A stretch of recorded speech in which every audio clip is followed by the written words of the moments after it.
నేను చెప్తున్నా నువ్వేం వెళ్తున్నావు? వినిపిస్తుందా నీకు? చూడు, నువ్వు ఎవరో కాదు, నా చిన్ని కొడలో మేలు కొడలో ఏదో కొడలో నా కూతురు. ఎవరో కాదమ్మా, స్వయం నా అన్న కూతురు చిన్ని కొడలు ఏదో కొడలు. కాబట్టి నీకు చాలా వినయంగా విధేయతగా చాలా చక్కగా చాలా శ్రద్ధగా చెప్తున్నాను. చాలా ఏకాగ్రతగా నువ్వు విన్నావంటే నీకు ఎంతో అపరూపంగా చూసుకుంటానమ్మా కొడలా. నా అరవై కొడల కన్నా నిన్ను చాలా అపరూపంగా చూసుకుంటానమ్మా. కలిగితవా మరి?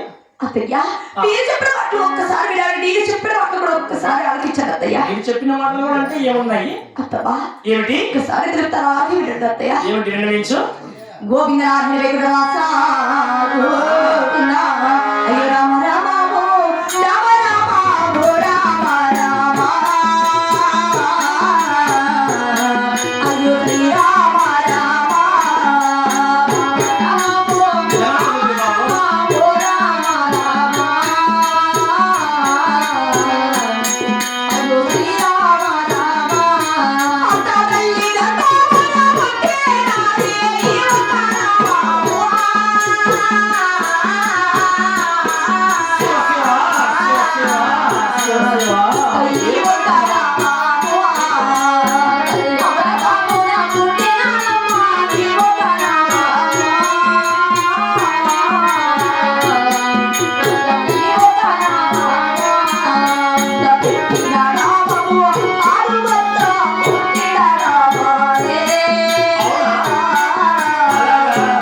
పుట్టినతో వచ్చిన నామం. అయ్యో, గోవింద అనే ఒక నా కూతురు పుట్టింది. నారాయణ అనే ఒక నా నాకే పుట్టింది అత్తయ్య. నేను ఎంత చెప్పినా ఏమి చేసినా ఆ దేవుని మాత్రం మరవలేకున్నాను అత్తమ్మ. ఏ మాత్రం మరవలేవా? అవునత్తయ్య. గోవింద వాక్యం గుందరు పుట్టినది, నారాయణ వాక్యం నాలుగు పుట్టినది. ఎంత కొట్టిన చిన్న మరవలేను నిశ్చితో పుట్టిన నామతరుల్ని నీళ్ళతో కడిగినా తుడిచినా పోదు అత్తమ్మ అంటున్నావు. అదేనా నువ్వు చెప్పేది? నువ్వు చెప్పే సోది నేనేనల్లా. పెద్దదాన్ని నేనా నువ్వా? ఎవరు ఎత్తా? మీరు పెద్దవారు చిన్ని కొడలి అనుకునే చాలా నిర్భయంగా చాలా వినయంగా విధేయతగా చెప్తాను. ఏదో నేర్చుకుంటావు, దారికి వస్తావు, ఏదో చిన్నపిల్ల తెలిసి తెలియని వయసు, ఏదో దారికి వస్తుంది, సంసారం చక్కదిద్దుకున్నావు అని నేను చెప్తే ఏమిటి నీ అతి ప్రసంగము? నిశ్చితముడు నాతో నీళ్ళతో తొడిగినా తుడిచినా పోదు అంటే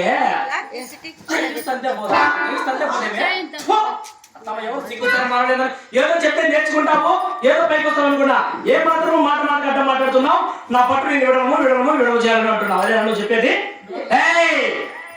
చూడు, పెద్దలు 1 చూడు 2 చూడు 3 చూడు అన్నారు. 1 2 3 అని చూశాను, కానీ ఏ మాత్రం నీలో మార్పు రాలా.